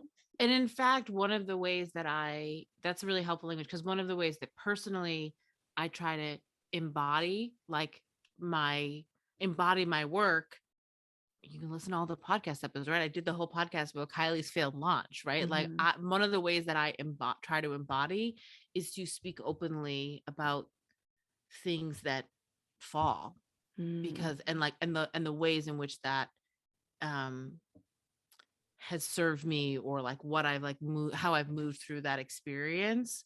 And I'm not saying everyone has to do that. That's just like that's one of my practices, is like to speak transparently to my embodiment practice of this business money work is to speak transparently to the fact that it is very much a perpetual process rather than a destination. Yeah. Okay, thanks for solving the problem that I just jumped over your topic and solved mine. So no, but I mean, you're super welcome. And also I think it's all tied together and relevant, connected somehow. Yeah. So for you, is the concern that you are contributing to something that is toxic? Is that like kind of the root? It's fear? A lot of things. It's like, no, that's not the root. I think, what is the root? I don't know. It's this idea of like, it all just sounds so cliche now. And maybe I'm concerned. Maybe, I don't know if this is an ego thing of sounding just like another cliche. I don't know. And then, maybe I'm like, is this toxicity? I don't know what it is, but it just feels like maybe it's an insecurity. Oh, sorry. What? It's okay. I just think it's the Eva who wants substance and depth. It's the you who wants a 2-hour fucking podcast episode instead of an Instagram reel. I'm sorry, I'm like annoyed with this because I'm like, there's yes, that's something that's true, but like, I don't know why that bothers me. It's like, yeah, I want that, but also, I mean, I don't know. It's not always possible to create. Like, it can't. Not everything can be substance and depth all the time. And what I mean is like, you know, then every conversation would turn into a 2-hour conversation. But I mean, I think you can have substantive meaning. Maybe meaningful is a better word. Like, you can have a meaningful exchange with someone in the post office. That's not necessarily 2 hours long. Yeah. I don't know. I honestly think what I was gonna say is I think it might have something to do with some type of insecurity, maybe, because this idea of like, oh, if everything is a cliche, like, am I a cliche? So maybe that's what's being triggered in me. I don't know. Because you know how you were saying, yeah, because like it triggered something in you, like this business management money stuff was specific to you because it's personal to you. And I'm trying to figure out, like, there's a person that it feels personal to me, this stuff about it being an echo chamber. And I'm not sure what it is. Maybe because it's like, maybe there's an insecurity of like, now, no matter what I say, it doesn't matter because it's literally just going out into a field in which everyone else is saying some version of the same fucking thing. I don't know, but and then of course the mind can come in and be like, no, that's not true. You know, some business coach will be like, no, as long as it matters to you, it matters. You know, there's all this stuff about like, and if it's authentic to you and you're said in your own personal way, then it matters. And I say that in a sarcastic voice. I'm not to say that doesn't matter, but it's like, I don't know. Maybe this just speaks to my constant deep desire of wanting to live a monastic life. Yeah, that's what I was gonna say. Like, because I feel like if you could, so okay, listeners, we'll read you into our secret, which is that our intention for this podcast is that it grows, our audience of the podcast grows enough that like this is the primary space where we show up, right? And that like that our social media channels become secondary to the podcast. Whereas right now that the inverse is true. Like, we have to go do the social media and then we get to do the podcast. It's not always how I feel about social media. Yeah, and that's not also how I feel about social media either too. But okay, so let me just throw fucking wrench in some things. Like this is just me being disruptive, by the way. I don't feel this way. I love that. I am Okay, here for discussion. You know, I fucking love this podcast. It is, Mhm. you know, our goddamn baby. Yeah. And again, I would do this. This is we love we, this. we would do this, right? So you get it. But I have the same feeling about the podcast too sometimes. Like, is this just noise? Like 2 hours of us being so, I can't even believe I'm saying this again, disruptive. I love it. Oh my God, I'm so excited. I love this like so much. Disruptive and devil's advocate. But I'm like, are we so self-important that we think that what we have to say for 2 fucking hours is important, that anyone actually wants to hear what we have to say? I think you just said the key word. I think it's a self-importance thing. Meaning that I'm afraid of what seeming You're self-important. like, okay, if I may, that the story, the underlying story is like who do you think who you am are? I to think that what I have to say, like everyone's already saying so much noise. Who am I to think that my contribution also matters? This whole charade is dumb. Yeah. Wait, you never feel that way? Like, not about the podcast. I mean, I'm not offended that you do, but I don't feel that way about the podcast. I love that you don't, because I think what you're doing is okay. So yes, sorry. Ding, ding, ding, ding, ding, ding, ding, ding, ding, like 100 bells right there. I think you're like really pinpointing something important to me, which is like so fascinating, because this is something that I felt when I started my business, like, 5 years ago. And it's funny that it's like rearing its ugly head in, I think, this new environment.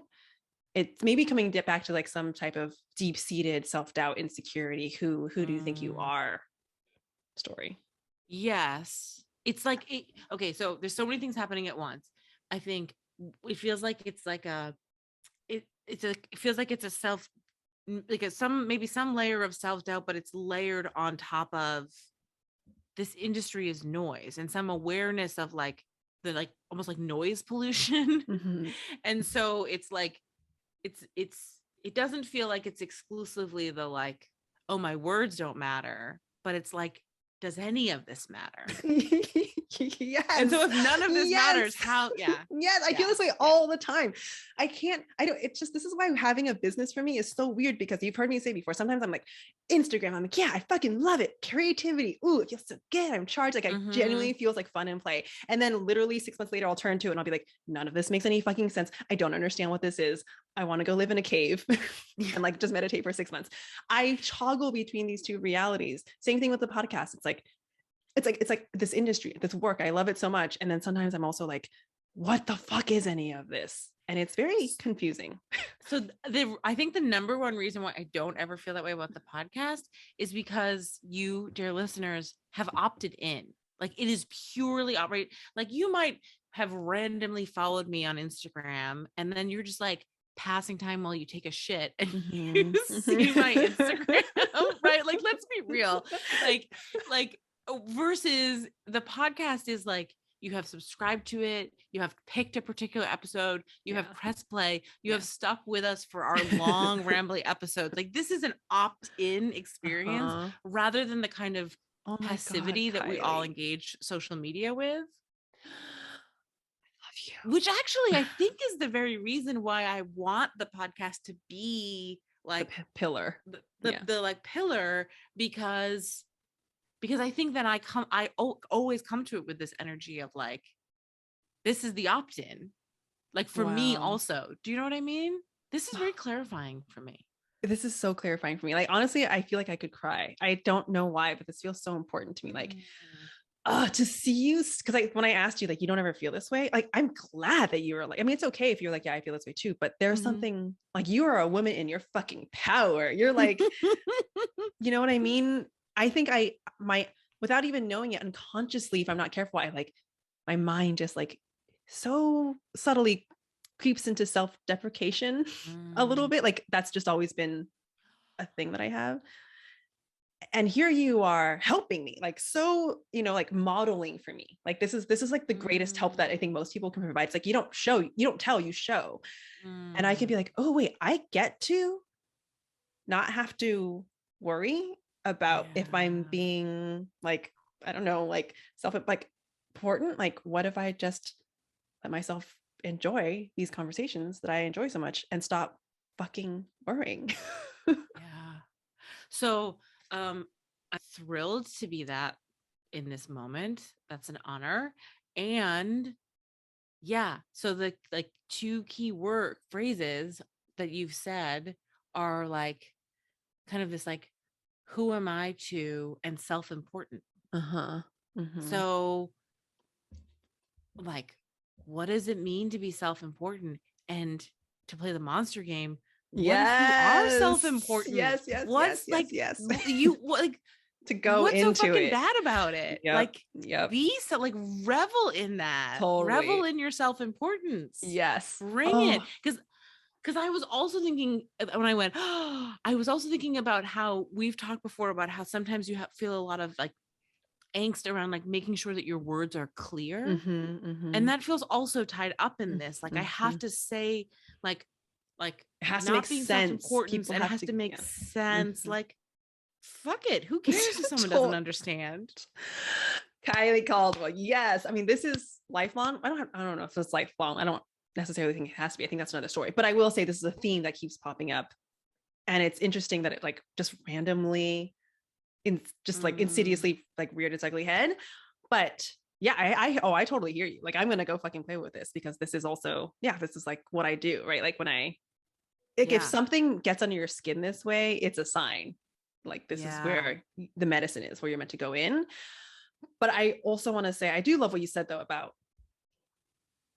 like people opting in Yeah. and being so grateful for that. And honestly, feeling this is one of those examples of like playing, I don't know, I can't explain it, playing small where I could be like, oh, I don't know how to explain it. It's receiving love. You know how sometimes it can be like Mm, uncomfortable to receive love, but I yeah. think it may, and this might sound strange to listeners, but that's what it feels like. It's like, can I allow myself to receive this love Yeah. that someone here who's listening right now, hello, person listening, that you've chosen to tune in and to really, yeah, it feels very like a love, an act of love to receive that. Oh, yeah. Yeah. Yeah, for sure. Especially because our episodes are so fucking long. Yeah, exactly. Like, yeah, I mean, yeah, very much.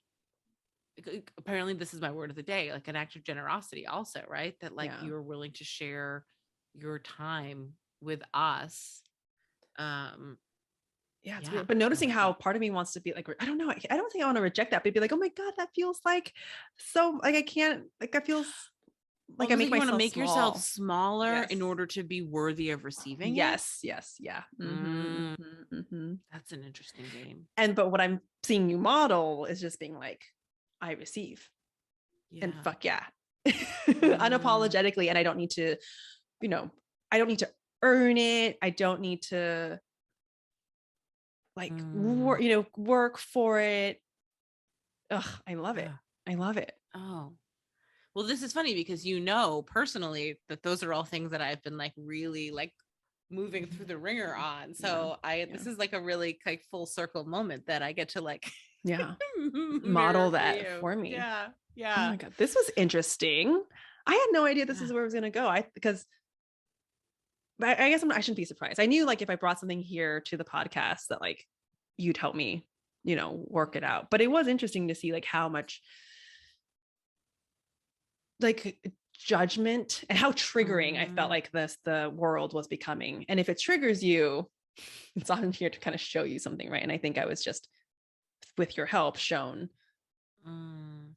Well, and that's what's tricky, right? Because you can recognize, okay, something in this scenario is uncomfortable, and also like what is it, right? Because I've been talking about how like I'm really interested in like trading out the story, but you have to get without making yourself go all the way into the like nitty gritty grotesque weeds that just can be its own exhausting thing. You have to get enough into the story to like nail it, because otherwise you're gaslighting yourself, right? Because we Mm-hmm, could have mm-hmm. stopped at like your words are valuable. Like, who fucking cares? Right, Just say right, what you want to exactly. say. It doesn't matter.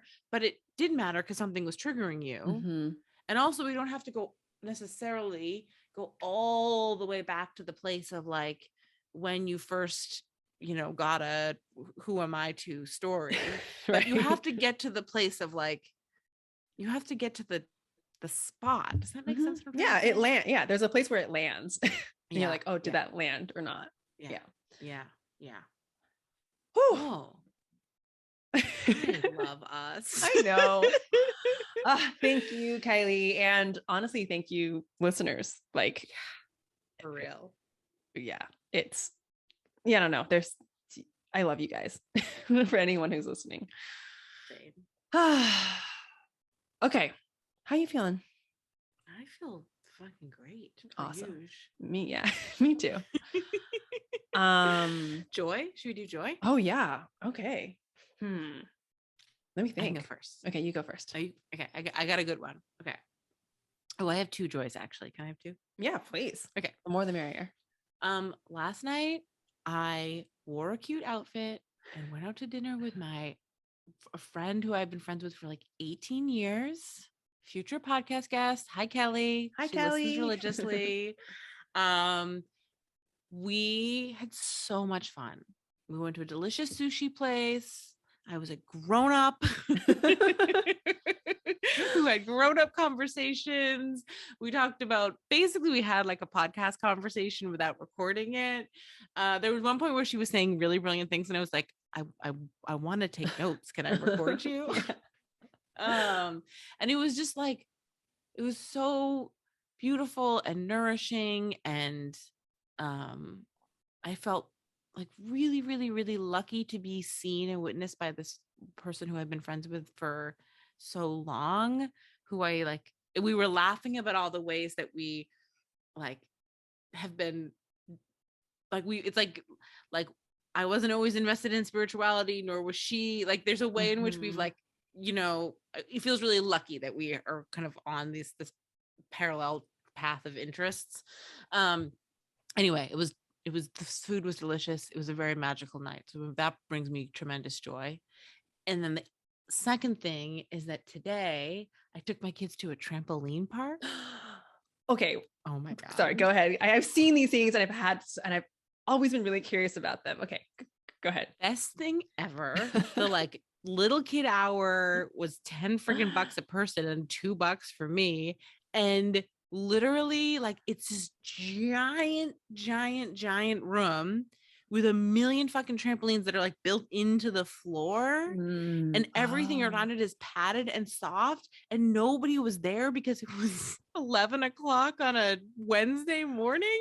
And we just like, and then they had parts where you could like jump off into these like giant foam pits. Oh my God, Desi must have had a freaking field day. Oh my God. Like, the two of them were just like this, and they both kept like running in opposite directions. And I was like, cool. I don't know where my kids are. Oh my God, wait, Birdie went too? Oh yeah. Because they're not like up high. Like that was gonna be my question. Because I've always been like that. It just seems like I've only seen it from the outside. It's like trampoline park. I'm like, is that a fucking lawsuit waiting to happen or what? But no, I think that they build them into the floor. Basically, you have to go upstairs. So like it's like So anyways, it's like built into the floor. So it's just like one massive room, but all the trampolines are floor. Oh my God, honestly, that is genius. Because your kids get to just go there and like get some energy out too. And then everyone was exhausted, like including me. I was like, this is a great workout. It was so much fun. We all had a fucking blast. And I was like, well, we're coming here every friggin' week. Totally. That's what I was gonna say. Yeah. Because it's a great way to, but also great way to get energy out, but also it's cool that as your kids get older too, that you get to, because I was wondering if Birdie, the reason I didn't know if Birdie went was because is she too young? Yeah. She'll be 3 years old this month.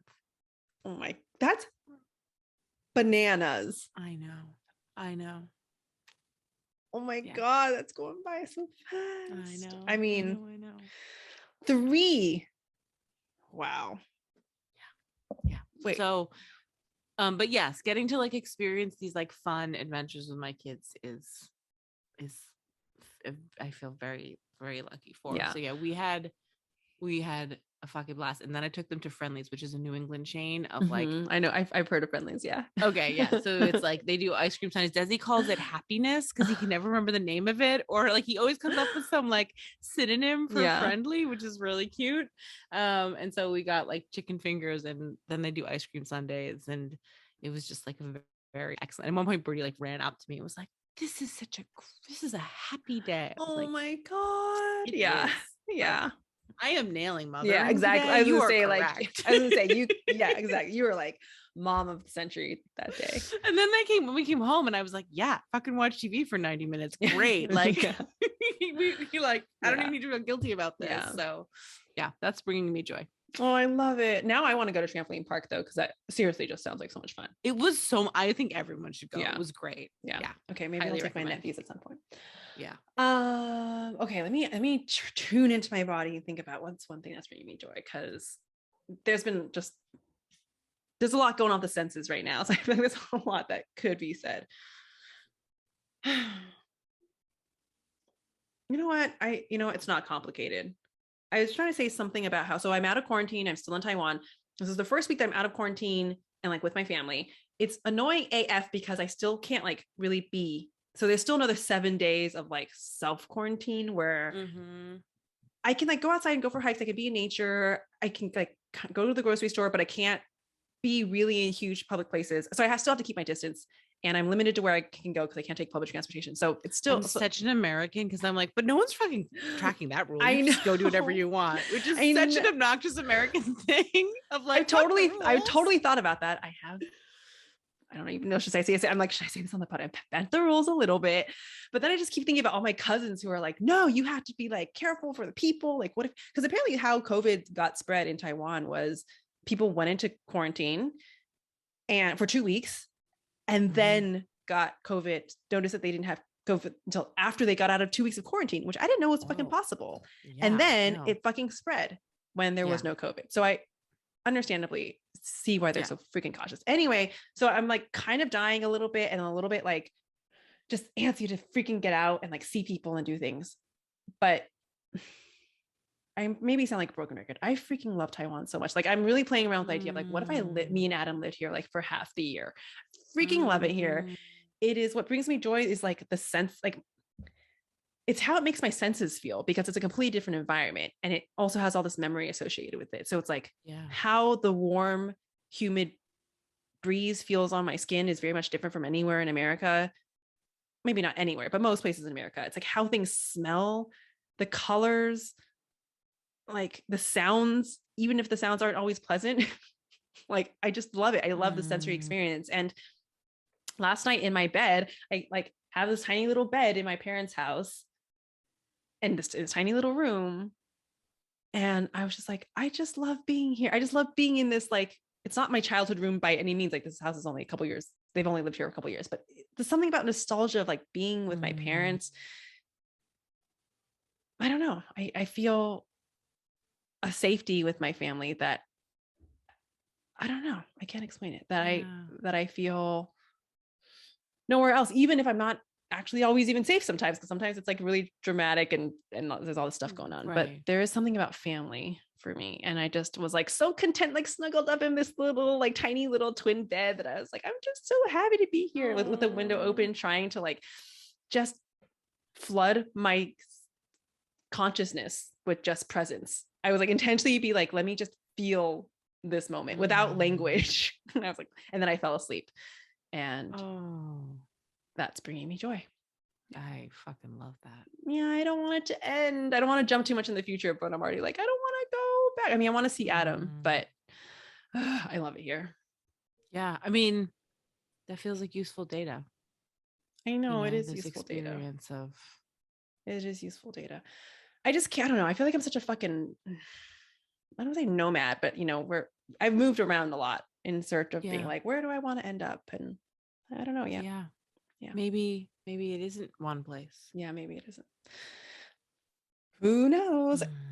All right. Well, it's interesting. I look forward to the future podcast. Yeah, exactly. I was gonna say it all unfolds on the podcast anyway. So I was gonna say, who knows? Well, you guys will know because it's you'll know. We'll know. Yeah. All right. Thanks, Eva. Thank you, Kyley. I love you so much. I love you too, pal.